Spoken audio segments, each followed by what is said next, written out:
देखो शिखरे आपणଙ୍କୁ ସ୍ୱାଗତ। ଆଜି ମୁଁ ଆପଣଙ୍କ ପାଇଁ ନେଇ ଆସିଛି ଦେଶ ବିଦେଶର 30ଟି ଗୁରୁତ୍ୱପୂର୍ଣ୍ଣ ଖବର।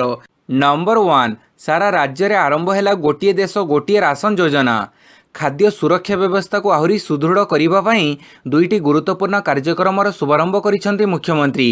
କାଲିଠାରୁ ଓଡ଼ିଶାର ସବୁ ଜିଲ୍ଲାରେ ଗୋଟିଏ ଦେଶ ଗୋଟିଏ ରାସନ କାର୍ଯ୍ୟକ୍ରମ ଆରମ୍ଭ ହୋଇଛି। ଏହାଦ୍ୱାରା ରାଜ୍ୟ ବାହାରର ଲୋକ ଓଡ଼ିଶାରେ ଓ ଓଡ଼ିଶାର ଲୋକ ରାଜ୍ୟ ବାହାରେ ତାଙ୍କ ପସନ୍ଦର ଦୋକାନରୁ ରାସନ ପାଇପାରିବେ। ରାଜ୍ୟର 10,578 ସୁଲଭ ମୂଲ୍ୟ ଦୋକାନରେ ହିତାଧିକାରୀମାନେ ଏହି ସୁବିଧା ପାଇବେ। ଏହା ସହିତ ସାଧାରଣ ବଣ୍ଟନ ବ୍ୟବସ୍ଥାରେ ପାଇଲଟ ପ୍ରକଳ୍ପ ଭାବରେ ମାଲକାନଗିରି ଜିଲ୍ଲାରେ ଭିଟାମିନ୍ ଯୁକ୍ତ ଚାଉଳ ପ୍ରଦାନ କାର୍ଯ୍ୟକ୍ରମ ମଧ୍ୟ ଆରମ୍ଭ ହୋଇଛି।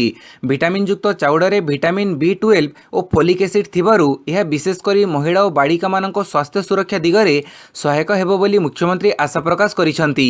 ନମ୍ବର 2, କମନ ପିଜି ପ୍ରବେଶିକା ପରୀକ୍ଷା ପାଇଁ ବାହାରିଲା ବିଜ୍ଞପ୍ତି। କମନ ପିଜି ପ୍ରବେଶିକା ପରୀକ୍ଷା ପାଇଁ ଉଚ୍ଚଶିକ୍ଷା ବିଭାଗ ବିଜ୍ଞପ୍ତି ପ୍ରକାଶ କରିଛି। ଏଥିପାଇଁ ଛାତ୍ରଛାତ୍ରୀମାନେ ଅନଲାଇନରେ ଆବେଦନ କରିପାରିବେ। ଅନଲାଇନ୍ ଆପ୍ଲିକେସନ୍ ଫର୍ମ www.samsodisha.gov.in ରେ ଉପଲବ୍ଧ ହେବ। ଅଗଷ୍ଟ 2 ତାରିଖ ସକାଳ 11ଟାରୁ ଛାତ୍ରଛାତ୍ରୀମାନେ ଏହି ୱେବସାଇଟକୁ ଯାଇ ପ୍ରବେଶିକା ପରୀକ୍ଷା ପାଇଁ ଆବେଦନ କରିପାରିବେ। ଅନଲାଇନ୍ ଆବେଦନର ଶେଷ ତାରିଖ ରହିଛି ଅଗଷ୍ଟ 14। ଅଗଷ୍ଟ 14 ତାରିଖ ରାତି 11:45 ସୁଦ୍ଧା ଆସୀମାନେ ଅନଲାଇନ୍ ଆବେଦନ କରିପାରିବେ।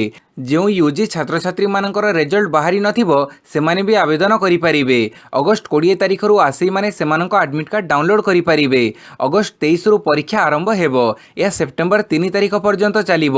କେବଳ ସେପ୍ଟେମ୍ବର 27 ଓ 29 ତାରିଖରେ ପରୀକ୍ଷା ହେବ ନାହିଁ। ଅକ୍ଟୋବର 12 ତାରିଖରେ ମେରିଟ୍ ଲିଷ୍ଟ ପ୍ରକାଶ ପାଇବ। ନମ୍ବର 3, ମେଡିକାଲ ପାଠ୍ୟକ୍ରମ ପାଇଁ ଓବିସି ଓ ଆର୍ଥିକ ପଛୁଆ ବର୍ଗଙ୍କୁ ମିଳିବ ସଂରକ୍ଷଣ। ଏଣିକି ମେଡିକାଲ ଓ ଡେଣ୍ଟାଲ ପାଠ୍ୟକ୍ରମ ପାଇଁ ସଂରକ୍ଷଣ ବ୍ୟବସ୍ଥା ଲାଗୁ ହେବ। ଓବିସି ବର୍ଗର ପିଲାମାନଙ୍କ ପାଇଁ 37% ସଂରକ୍ଷଣ ବ୍ୟବସ୍ଥା କରାଯିବ ଓ ଆର୍ଥିକ ଦୁର୍ବଳ ଶ୍ରେଣୀର ପିଲାମାନଙ୍କ ପାଇଁ 10%ର ସଂରକ୍ଷଣ ବ୍ୟବସ୍ଥା ରହିବ। ଦେଶରେ ଥିବା ସମସ୍ତ ମେଡିକାଲ କଲେଜରେ ଏହି ବ୍ୟବସ୍ଥା କାର୍ଯ୍ୟକାରୀ ହେବ। ସର୍ବଭାରତୀୟ ସଂରକ୍ଷଣ ଯୋଜନା ଅଧୀନରେ ସରକାର ଏପରି ନିଷ୍ପତ୍ତି ନେଇଛନ୍ତି। ଅଣ୍ଡର ଗ୍ରାଜୁଏଟ୍ ଓ ପୋଷ୍ଟ ଗ୍ରାଜୁଏଟ୍ ପାଠ୍ୟକ୍ରମ ପାଇଁ ଏହି ନିୟମ ଲାଗୁ କରାଯିବ। ଏହି ସଂରକ୍ଷଣ ବ୍ୟବସ୍ଥା MBBS, MD, MS, BDS, MDS ଓ ଡିପ୍ଲୋମା ମେଡିକାଲ ପାଠ୍ୟକ୍ରମ ପାଇଁ ଚଳିତ ଶିକ୍ଷାବର୍ଷ ଠାରୁ ଲାଗୁ ହେବ। ଓବିସି ଓ ପଛୁଆ ବର୍ଗର ଶିକ୍ଷାର୍ଥୀମାନେ ଏବେ ଏହି ସଂରକ୍ଷଣ ବ୍ୟବସ୍ଥା ଦ୍ୱାରା ଦେଶର ଯେକୌଣସି ରାଜ୍ୟରେ ସିଟ୍ ପାଇଁ ଆବେଦନ କରିପାରିବେ।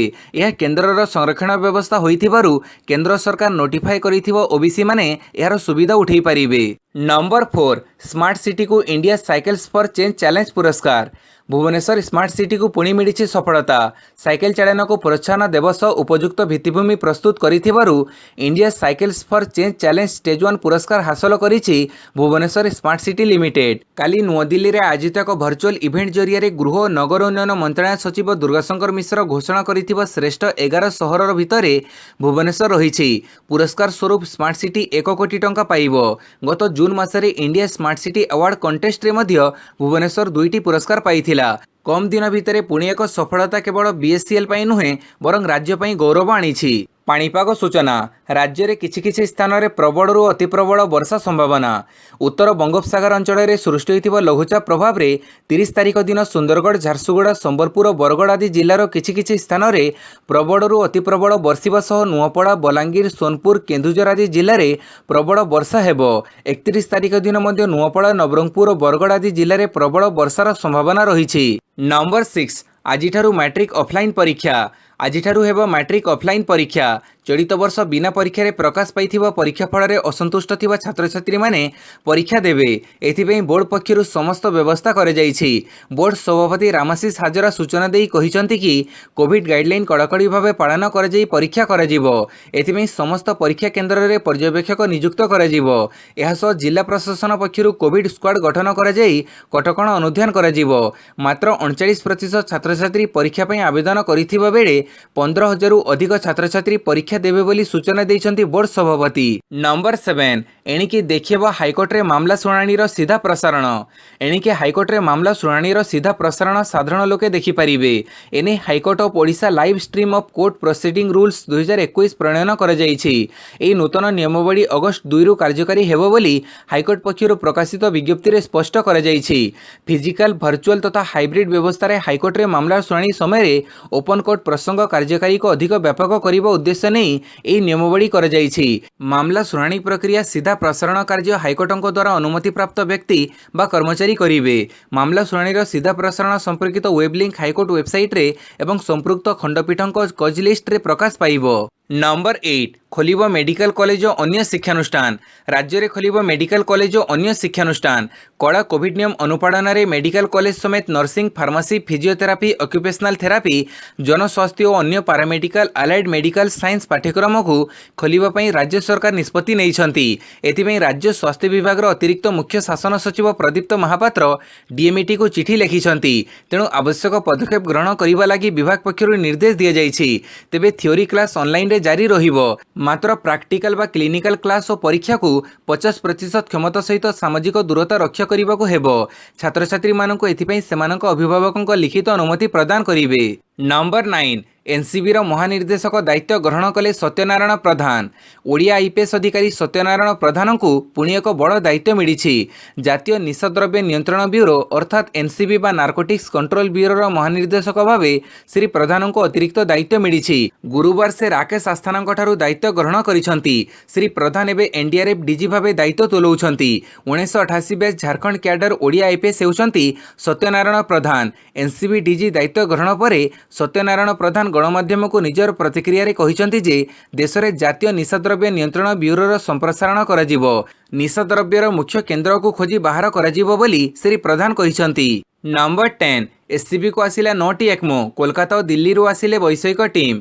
एससीबी एक्मो यूनिट पर सबू एक्मो एवं पहुंची सारी। मंगलवार सुधा 5 एक्मो आसथिबा बेले बुधवार बाकी थिबा 4 एक्मो आसी पहुंचीबा परे एक्मो संख्या 9 रे पहुंची। एपरिकी इहार इंस्टॉलेशन प्रक्रिया पई कोलकाता और दिल्ली रू वैषयिक टीम मध्य एससीबी रे पहुंची प्रक्रिया आरंभ करिसेंती। राज्यर एक्मो हब एससीबी रे 9टी एक्मो को मुख्यमंत्री अगस्त 15 रे राज्यवासी पई उत्सर्ग करिवे। एथिपई प्रथम पर्यायर 9 जणिया टीम कोलकाता तालीम पई जाइथिबा बेले नियुक्ति प्रक्रिया मध्य आरंभ होईछि। नंबर 11 दिल्ली हाइकोर्टों निर्देश मोबाइल गेम रु पिलांकु बंचाओ। विभिन्न प्रकार ऑनलाइन और ऑफलाइन मोबाइल गेम रे आकृष्ट होई पिलामाने सेमानक पाठपढ़ा, क्यारियर, स्वास्थ्य एपरिकी जीवन मध्य हरउथिबा जणा पड़िछि। तेणु पिलामानक एपरी ऑनलाइन गेम निशारू बंचैबा पई केंद्र सरकार को ए संपर्क रे एक जातीय नीति निर्धारण करिबा लागि आदेश देबाकू दिल्ली हाइकोर्ट रे एक पिटिशन दाखल कर जाइथिला। केंद्र सरकार को ए संपर्क रे आवश्यक पदक्षेप ग्रहण करिबा पई कोर्ट आदेश दैछंती। जस्टिस डीएन पटेल और जस्टिस ज्योति सिंह को खंडपीठ एही आदेश दैछंती। नंबर 12 भुवनेश्वर विमानबंदर हेब घरोईकरण कहिला केन्द्र। भुवनेश्वर स्थित बिजू पट्टनायक अंतर्जातीय विमानबंदर घरोईकरण लगी निष्पत्ति होईछि बोली काली राज्यसभा केन्द्र बेसामरिक विमान चलाचल राष्ट्रमंत्री जेनेराल भिके सिंह जनैछंती। राज्यसभा सांसद सुभाष चंद्र सिंह प्रश्नर लिखित उत्तर में केन्द्रमंत्री श्री सिंह कहिसेंती जे भारतीय विमानबंदर प्राधिकरण बोर्डर 190तम बैठक में भुवनेश्वर समेत बनारस, अमृतसर, रायपुर, इंदौर और त्रिची विमानबंदर घरोईकरण निष्पत्ति होइथिला। पीपीपी प्रक्रिया रे विमानबंदर परिचालन और विकास कार्य हाथ को नियाजिबो। नंबर 13 पंचायत निर्वाचन पई कमिटी गढ़िला कांग्रेस। पौर और पंचायत निर्वाचन को नहीं अनिश्चितता लगी रही बेले राज्य में बीजेपी पर एवं कांग्रेस निजर निर्वाचन प्रस्तुति आरंभ करिछि। बीजेपी पौर निर्वाचन पई 19 जणिया कमिटी गढ़िबार दिनक परे प्रदेश कांग्रेस काली पंचायत निर्वाचन पई राज्यस्तरीय कमिटी गठन करिछि। दल पक्षरु मिलिथिबा सूचना अनुसार पीसीसी सभापति निरंजन पट्टनायक आगामी पंचायत निर्वाचन पई एक राज्यस्तरीय कमिटी घोषणा करिसेंती। कमिटीर आवाहक भावे वरिष्ठ नेता जगनेश्वर बाबू थिबा बेले सदस्य भावे उमबल्लभ रथ, मनोरंजन दास, कैलाश साहू और देवप्रसाद सदस्य अछंती। तृणमूल स्तर जिला स्तर पर्यंत पंचायत संगठन को सुदृढ़ सह निर्वाचन पई प्रस्तुत करा से नहीं सविशेष तथ्य संग्रह करी एक रिपोर्ट प्रदान करने को पीसीसी सभापति श्री पट्टनायक निर्देश दैछंती। नंबर 14 कोयला दुर्नीति अभियोग रे ओडिशा समेत 3 राज्य रे सीबीआई चढ़ो। आसनसोल स्थित ईस्टर्न कोलफिल्ड रे होइथिबा एक कोयला दुर्नीति अभियोग रे काली सीबीआई ओडिशा समेत 3टी राज्य रे चढ़ो करिछि। मिलिथिबा सूचना अनुसार सीबीआई ओडिशार 15टी स्थान रे चढ़ो करिछि। ओडिशा व्यतीत पश्चिमबंग, उत्तर प्रदेश रे भी चढ़ो कर जाइछि। ईसीएल रो 2 महाप्रबंधक, मैनेजर, इन्स्पेक्टर, जड़े कोलियारी एजेंटों घरे चढ़ो कर जाइछि। कंपानीर जड़े महाप्रबंधकों घरू नगद 20 लाख टंका, ज्वेलरी और संपत्ति कागजपत्र जबत होइछि। अन्य अभियुक्त मानक पाखरु मध्य केतेक संपत्ति कागजपत्र, लकर आदि जबत कर जाइछि। बेआईन कोयला खनन और चालाण विरोध में गत वर्ष नवेम्बर 27 रे सीबीआई उक्त 6 जन अभियुक्तों विरोध में एक मामला रुजु करी तदंत आरंभ करिथिला। नंबर 15 केन्द्रमंत्री नितिन गडकरी को भेटी आलोचना कले ममता बानार्जी। पश्चिमबंग मुख्यमंत्री तथा तृणमूल कांग्रेस नेत्री ममता बानार्जी 5 दिनिया दिल्ली गस्तरे अछंती। एही क्रम से कांग्रेस अध्यक्ष सोनिया गांधी, राहुल गांधी और दिल्ली मुख्यमंत्री अरविंद केजरीवाल को भेटिथिबा बेले काली केंद्र सरकार सड़क परिवहन मंत्री नितिन गडकरी को भेटिछंती। काली केन्द्रमंत्री गडकरी बासभवन में भेटी आलोचना करिसेंती ममता बानार्जी। विभिन्न प्रकल्प नहीं केन्द्रमंत्री आलोचना ममता बानार्जी करिथिबा जणा पड़िछि। यह व्यतीत एनसीपी नेता शरद पवार, शिवसेना मुखपात्र संजय रावत, गीतिकार जावेद अख्तर को भी भेटिबार कार्यक्रम रहिछि। नंबर 16 नुआ शिक्षानीति भारतर भाग्य बदलिबार सामर्थ्य रखिछि कहिले प्रधानमंत्री। जातीय शिक्षानीति को 1 वर्ष पूर्ति अवसर में प्रधानमंत्री नरेंद्र मोदी संबोधन करी कहिसेंती जे गत वर्षक मध्य जातीय शिक्षानीति को नहीं बहु निष्पत्ति निया जाइछि। प्रधानमंत्री नरेंद्र मोदी कहिसेंती जे एबे समस्त युवपीढ़ी निज रुचि रे जेकोसी पाठ पढ़िबे एवं छाड़ी मध्य पारिबे। नुआ शिक्षानीति भारतर भाग्य बदलिबार सामर्थ्य रखिछि। आगको भल पढ़िबाकू भारतीय छात्र छात्री विदेश जाउथिले, एबे भल पढ़िबाकू विदेशरू छात्र छात्री एवं संस्था भारत को आसुछंती। आम युवपीढ़ी को दुनिया ठारू गोटिए पाद आगको भाबिबाकू पड़िबो। आंचलिक भाषा उच्च शिक्षा पाई जातीय शिक्षानीति रे व्यवस्था रहिछि। नंबर 17 झुंझुनवाला आरंभ करिवे विमान कंपनी। विमान चलाचल क्षेत्र में रही विपुल संभावना को हासिल करने लगी देशर चर्चित निवेशक राकेश झुंझुनवाला एक नुआ विमान कंपनी स्थापन करने को योजना रखिंट। 4 वर्ष भितर से निज कंपनी लगी 70टी विमान जोगाड़ करने को लक्ष्य रखिंट। से कंपनी रे से $35 न्यूज निवेश करेंगे और 40% अंशधनर मालिक हेबे। आसंता 15 दिन भितर एही योजना को बेसामरिक विमान चलाचल मंत्रालय को अनुमोदन मिलिबा बोली आशा करा जाउछि।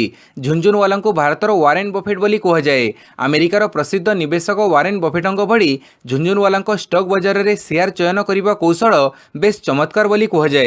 नंबर 18 अग्राधिकार भित्तिरे हेब कलाहांडी रे रेड़ कारखाना। 2017-18 बजेट रे प्रस्तावित कलाहांडी रेड़ कारखाना निर्माण को अग्राधिकार भित्तिरे कराजिबो। काली लोकसभा रे रेड़ मंत्री अश्विनी वैष्णव कलाहांडी सांसद बसंत पंडा प्रश्नर उत्तर रे कहिसंती। मंत्री कहवा अनुसार प्रकल्प खर्च बाबद समुदाय 186.37 कोटी बजेट अटकल रही।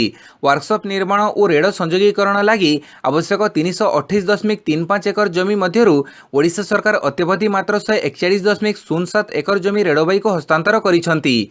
2021-22 वर्ष रे एही प्रकल्प लगी 3.28 कोटी व्ययबराद होईछि। प्रथम पर्याय 1 जंगल अनुमति मंजूरी एपर्यंत मिलिनी। जंगल अनुमति प्रसंग में रेड़ मंत्रालय ओडिशा सरकार जोगाजोग रे अछंती बोली श्री वैष्णव कहिसंती। नंबर 19 अमरनाथ गुंफारे भयंकर बन्या परे भूस्खलन। अमरनाथ गुंफारे भयंकर बन्या। प्रबल वर्षा जो अमरनाथ गुंफारे भयंकर बन्या आसीछि। परिस्थिति एपरी भयंकर होईछि जे सेना को उद्धार कार्य रे नियोजित कर जाइछि।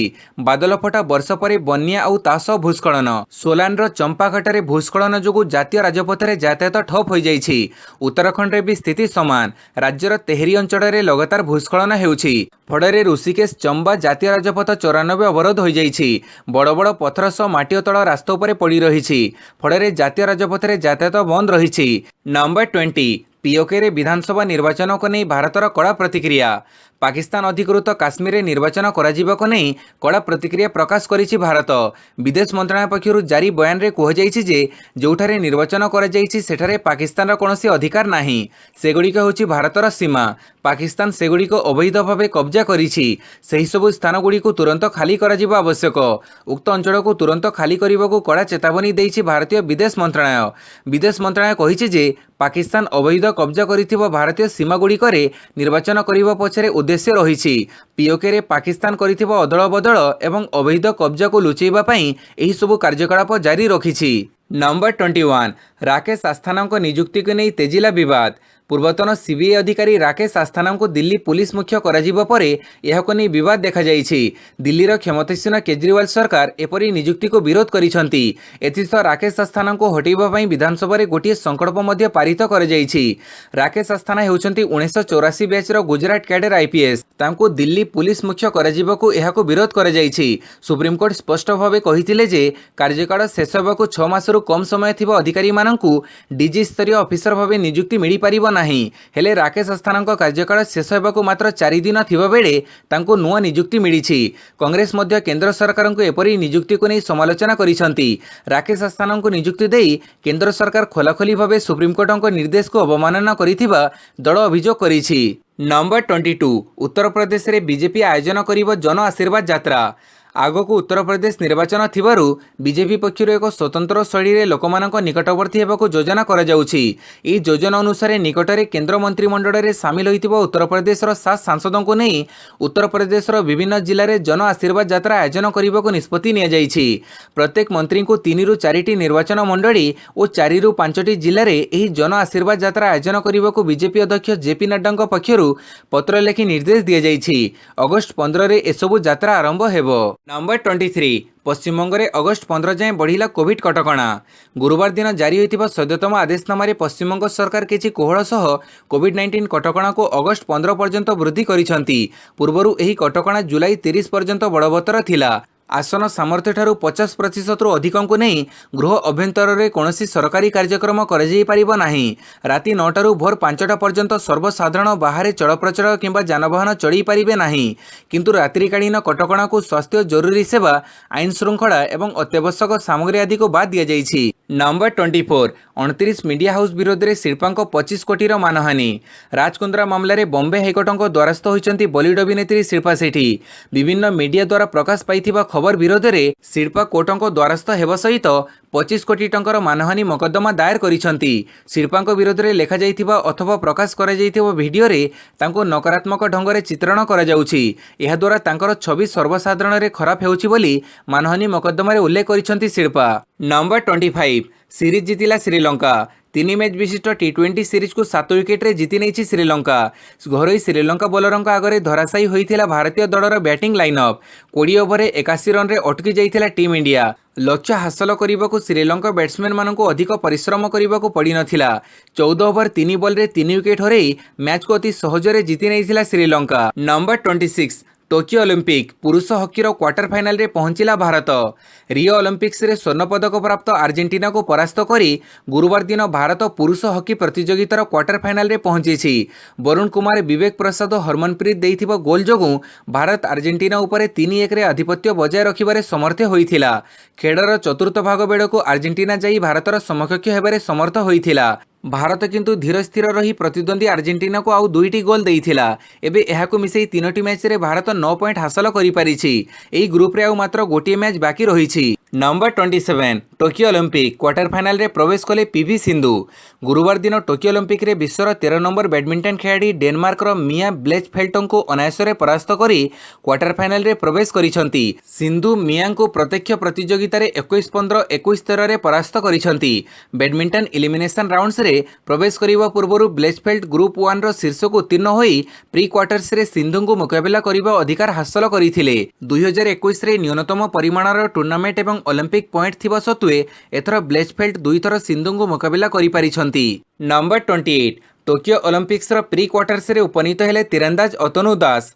2 थर ओलंपिक स्वर्ण पदक प्राप्त दक्षिण कोरियार ओहन जिन हेंग को जणिकिया पुरुष तीरचालना प्रतियोगिता रे परास्त करी काली भारतीय तीरंदाज अतनु दास टोकियो ओलंपिक्स रो प्री क्वार्टर्स रे प्रवेश करिसंती। नंबर 29 सबु आशा धोड़ी साथ हारिगले बक्सर मैरीकॉम। कोटी कोटी भारतीयों सबु स्वप्न माटी रे मिसी जाइछि। टोकियो ओलंपिक्स रो महिला फ्लाइलाइट वेट बॉक्सिंग रे भारतर स्टार बॉक्सर मैरीकॉम हारी जाइछंती। तांकठारु चलित वर्ष समस्ते पदक आशा करिथिले हेले से प्री क्वार्टर फाइनल रु आगो को जाई पारि नाहंती। काली प्री क्वार्टर फाइनल रे मैरीकॉम को मुकाबला कोलंबिया रो इंग्रित लोरेना भालेंसिया विक्टोरिया को सह होइथिला। इंग्रित मैरीकॉम को 3-2 बाउट रे हरई देइछंती। एही पराजय सह चलित ओलंपिक्स रे मैरीकॉम को अभियान मध्य शेष होई जाइछि। नंबर 30 महिला हॉकी रे भारतर हैट्रिक पराजय। चलित ओलंपिक्स रे भारतीय महिला हॉकी दल हैट्रिक पराजय वरण करिछि। पूल ए रो प्रथम मैच को जर्मनी ठारू 0-2 गोल रे हारिबा परे द्वितीय मैच रे विश्व मान्यतार शीर्ष नेदरलैंड निकटरू 1-5 रे हारि जाइथिला। सही नैराश्यजनक प्रदर्शन जारी रखिथिबा भारत बुधवार तृतीय मैच रे विजेता ब्रिटेन ठारू 1-4 गोल रे हारिगला। फଳରେ क्रमगत तृतीय पराजय सह भारत एबे क्वार्टर फाइनल को उन्नीत हेबा आशंका रे पड़ी जाइछि। भिडियोटी को संपूर्ण देखिथिबारु बहुत बहुत धन्यवाद।